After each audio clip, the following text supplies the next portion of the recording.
Maris Racal isinapubliko na ang dahilan ng kanilang hiwalayan ni Rico Blanco. Sa isang emosyonal na panayam, isiniwalat ng aktres at singer na si Maris Racal ang dahilan ng kanyang pakikipaghiwalay sa longtime boyfriend na si Rico Blanco. Ayon kay Maris, naging komplikado ang kanilang relasyon dahil sa mga hindi pagkakaunawaan at pagkakaibang priorities sa buhay.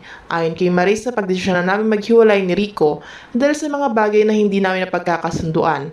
Mahirap man, kailangan namin gawin ito para sa aming sarili at sa aming mga pangarap.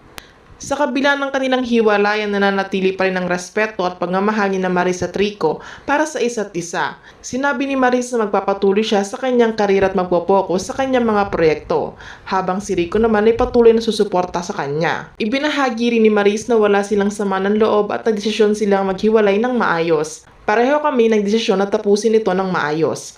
Wala kaming samaan ng loob at magkaibigan pa rin kami, dagdag pa ni Maris. Ang balitang ito ay kinalungkot ng kanilang mga fans, ngunit marami pa rin na nagbigay ng suporta sa desisyon ng dalawa. Marami ang umaasa na pareho sila makakahanap ng kaligayahan at tagumpay sa kanilang mga individual na landas. Samantala, ayon sa aming pinagkakatiwalaang source, kaya umano nakipaghiwalay si Maris kay Rico dahil nahuli umano ni Maris si Rico na nakikipaghalikan sa ibang babae.